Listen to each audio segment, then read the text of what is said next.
Hello there. Karina Gonzalez, Veronica Oyervides, and I, Wendy Bear, will be presenting to you the article titled Education, Multilingualism, and Translanguaging in the 21st Century by Ofelia Garcia.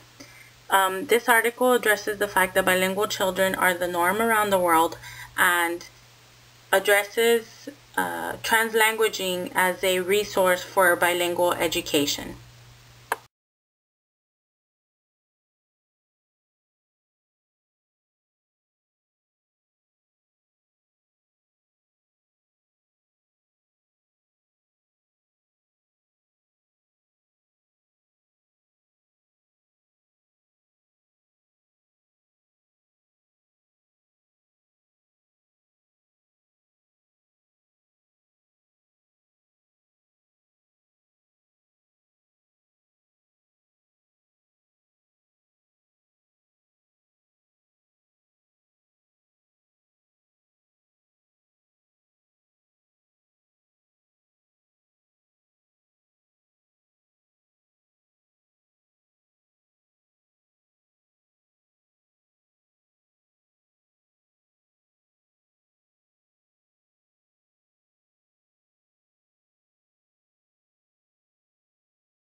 Okay, so before discussing the article, we are going to explain some of the terms that are used in the article. Okay, so monolingual, this refers to a person who speaks one language. Bilingual, this would be a person who speaks two languages. Multilingualism, this would refer to a person who speaks several languages. Next is translanguaging. This is when one language is used to understand another, or several languages are used to understand another, such as when one describes something in Spanish in order to explain it in English, or vice versa. Subtractive bilingualism. This is when a person knows a language but is later introduced to a second language, which is eventually supposed to replace the first language learned. As you can see here, L1 plus L2 equal minus language 1 equals language 2. Okay, so additive bilingualism is when a second language is added to the first language and neither language dominates or replaces the other. Okay, so recursive bilingualism is when bilingualism is present even when the community generally suppresses the other language. And then there's dynamic bilingualism, and this refers to the varying degrees, abilities, and uses of multiple language practices needed for people to communicate. The biggest difference between recursive and dynamic bilingualism is that dynamic bilingualism can be used across all situations, whereas recursive bilingualism usually ends up in specific situations such as leisure activities, religious or ancestral ceremonies.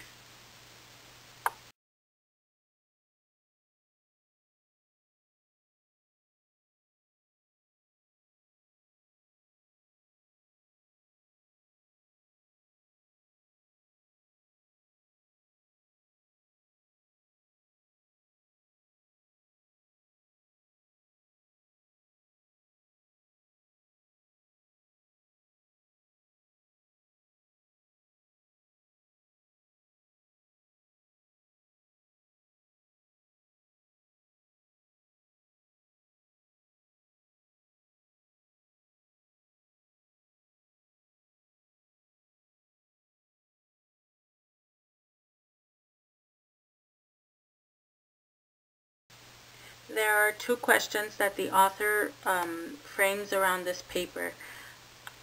They are, what assumptions are there about monolingualism and bilingualism, and how does this reflect in the development of bilingual and multilingual education programs?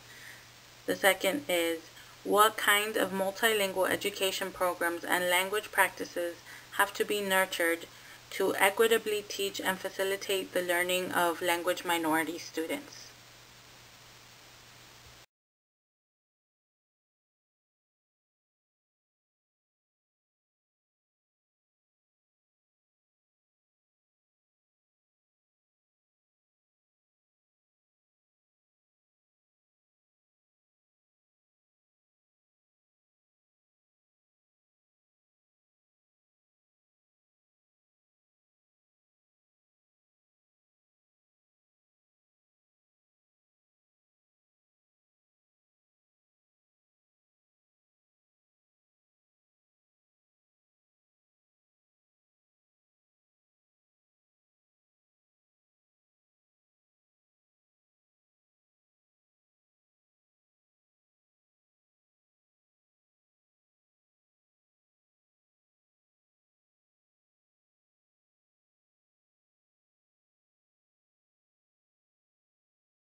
This slide is on the assumptions of bilingualism.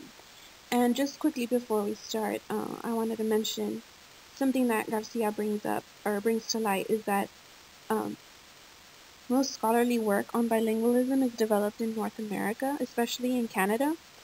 And Canada has a low to medium language diversity, so Garcia suggests that we should maybe take these studies to areas like sub-Saharan Africa, where the linguistic complexity is great and exists more pronounced, is more pronounced there. But getting back to the topic, using the research from Canada done by Lambert Garcia shows to us the two models of bilingualism that Lambert proposed in 1975. And these are the subtractive bilingualism and additive bilingualism. And the subtractive bilingualism is when the first language is taken away as the second is added, resulting in monolingualism. So you start with the L1 plus the L2, and you subtract the L1, and you end up with L2. Whereas in the additive bilingualism, that is where the second language is added without losing the first. Lambert argues that this is good, both socially and cognitively, because in subtractive bilingualism, that would result in monolingualism and inferior academic achievement.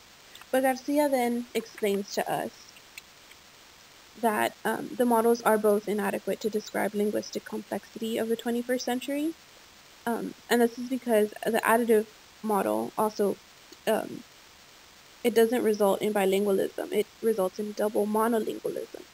So both models end in monolingualism, where the first language, there's a primary language and a secondary language. And so Garcia gives us the example of comparing monolingualism to a unicycle, where bilingualism is a bicycle. So with the unicycle, you'd have to get off the unicycle to use the other. Um, so that's how the double monolingualism works. You just have two unicycles where you can use one, then you have to hop off and to use the other. In a bike, also, if you have bilingualism in a bike, you could use both, right? You'd balance both wheels at the same time and work with both. So Garcia herself proposed two models of bilingualism. This is recursive and dynamic. And recursive, that refers to cases in which bilingualism is developed after the language practices of a community have been suppressed. So you use ancestral language, you continue to use it in traditional ceremonies or by many in the community, and it reaches back into that ancestral language practices. And that's the linear model. So you see the arrows, how they travel back, and they're traveling forward as well. And then we have the dynamic, which is the figure 8.2, and that refers to language practices that are multiple and always adjusting to the multilingual, multimodal terrain of the communicative act. It's not linear, but it has different planes. So Garcia also describes dynamic bilingualism to the varying degrees of ability and uses of multiple language practices needed for people to cross physical and virtual borders. And this she refers to as heteroglossic practices, which help to break the cycle of power that has held monolingual practices as dominant. Here we have bilingual education and bilingualism, and we talk about how bilingual education is not new. Bilingual schooling dates back at least 5,000 years, and this was discovered in 1977 when 16,000 Syrian tablets were unearthed in Aleppo, Syria. There's also research on how in the West, since the 2nd century onward, Greek, Latin, bilingual education was the way to educate boys from Roman aristocratic homes. Bilingual education gathered attention in the second half of the 20th century when immersion bilingual education programs started to develop in Quebec. These programs use a child's second language as the only medium of instruction at the beginning, followed by equal use of both languages. Also, during this time, the U.S. started to develop programs for language minorities, especially for U.S. Latinos. These were mostly transitional, where the child's first language is used for subject instruction, along with English as a second language of instruction. This is used only until the child speaks enough English, and the child is then transferred to monolingual English classes. Then there's maintenance programs. These are established in cases where parents have enough power to insist that both languages are used throughout the child's primary education. These immersion and maintenance programs, along with prestiges, which Garcia doesn't emphasize on, correspond to the additive model, whereas the transitional follows a subtractive model.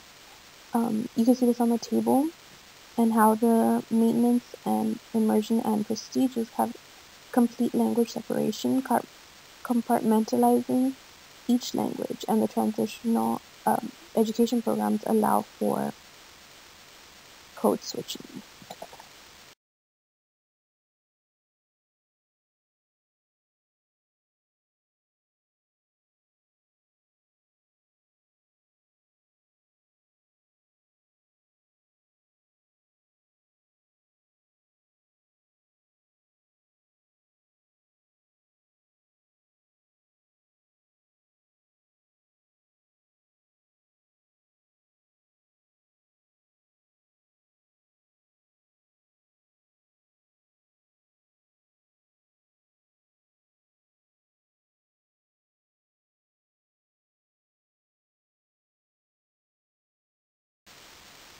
Here we're going to talk about bilingual education and translanguaging.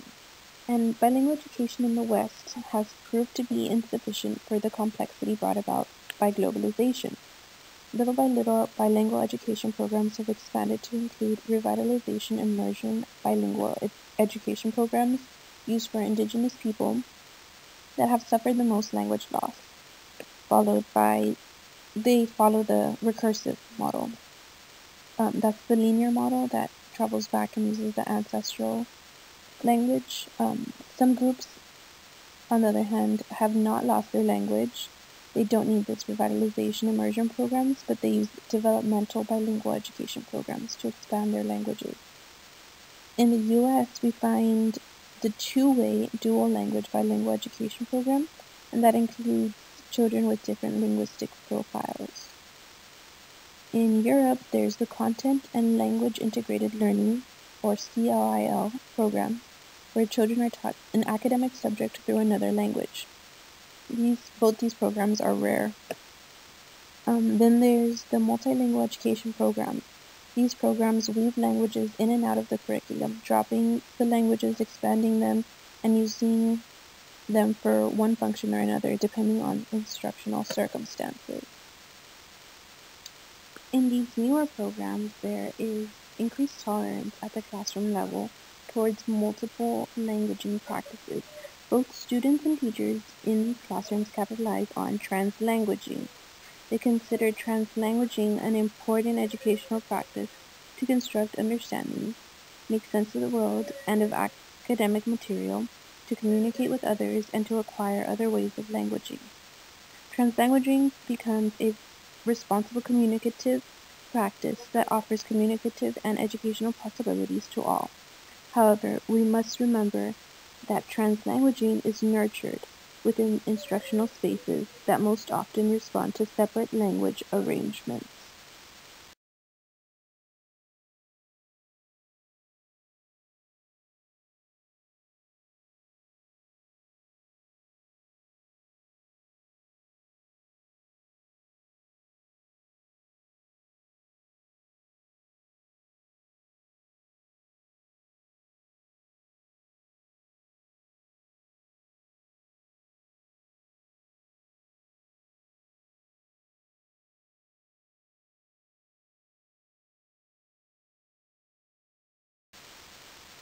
This is just an extension of the multilingual education programs, and Garcia calls it multiple multilingual education because she emphasizes on multiplicity and how these programs are used not only for two separate languages in instruction, but to intertwine language practices and make it the MO of schools that have students that are heteroglossic. And heteroglossic just means that there's a coexistence of distinct varieties of a single language. These programs blend and mix types of bilingual education programs as they see fit, developing standard academic language and using more than one language.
Hello, my name is Veronica Oyervides, and today I will be talking to you about the potential of multiple multilingual education, the potential of translanguaging in education, and translanguaging in U.S. bilingual classrooms.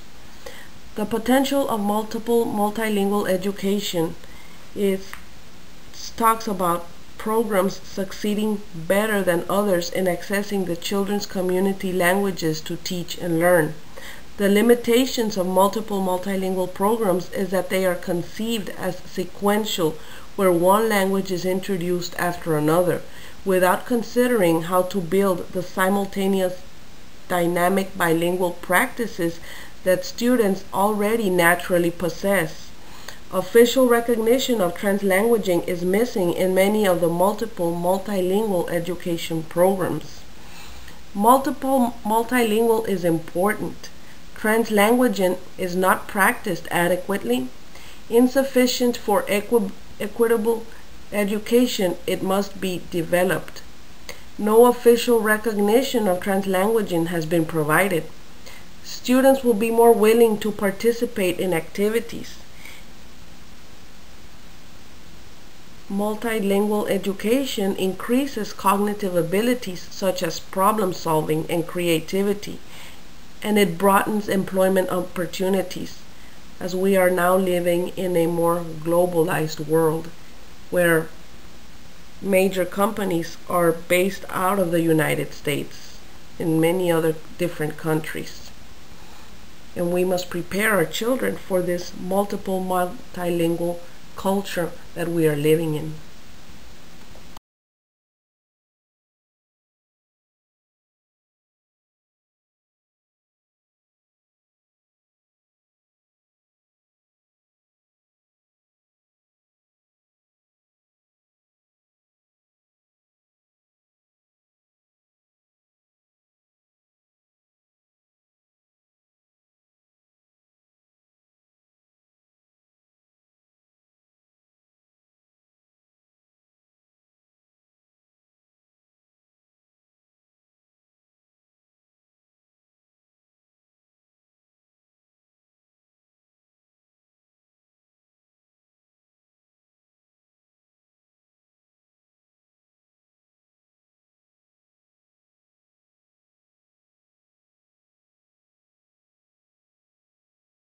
The potential of translanguaging in education.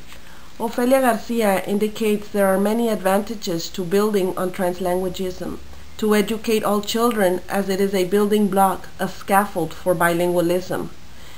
She further indicates how translanguaging enables us to make sense of the multilingual world we live in, as well as its landscape panorama.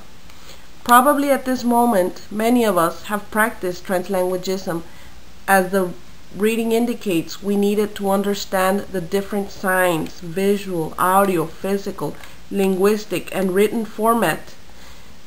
Without translanguaging practice, we would not be able to make sense of the 21st century communication. She also discusses the extreme linguistic uncertainty experienced by minority students. This uncertainty will lead to silence in the classroom, lack of confidence, and their increased anxiety. Thus, the insistence on the use of only academic standard language will lead to educational failure as well as failure in communication. Current research has been able to provide us with facts showing how translanguaging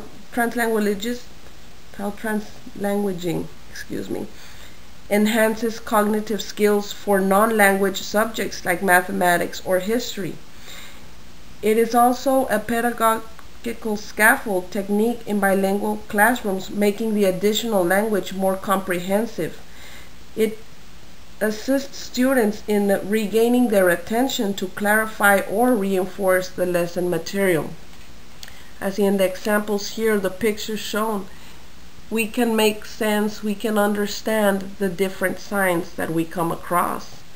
For example, this caution sign, besides the colors and the format of the shape of the sign, we know they're warning us against something.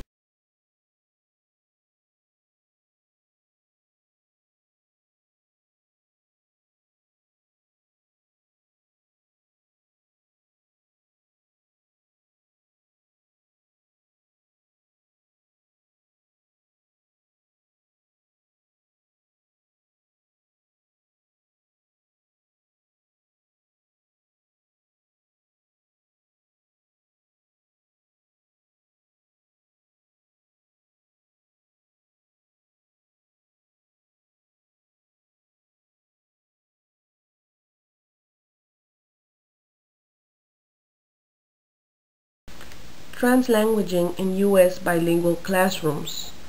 Translanguaging occurs naturally in classroom setting.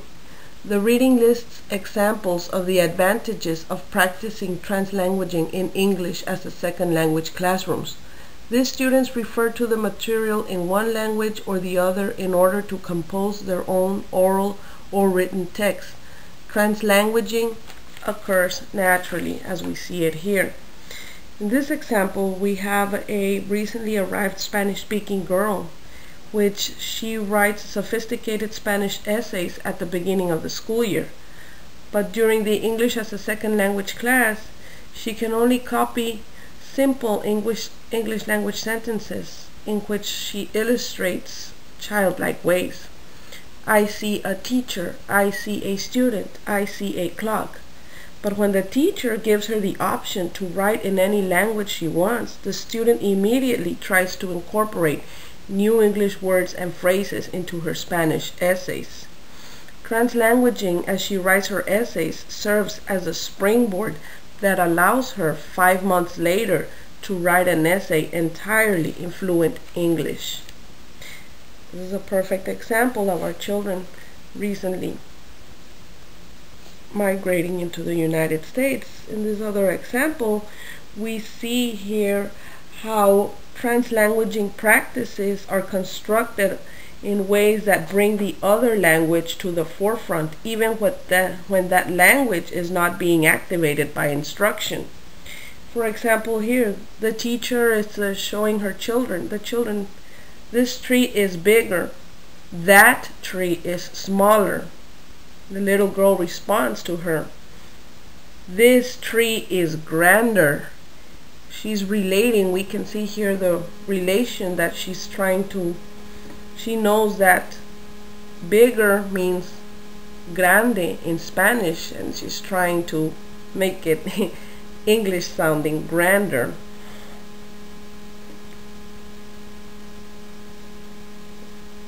And these examples just make it clear to show how bilingual and multilingual education must go beyond just using multiple language in instruction. Bilingual and multilingual education must be multiple itself, drawing also on students and teachers' translanguaging practices as they write, read, and speak.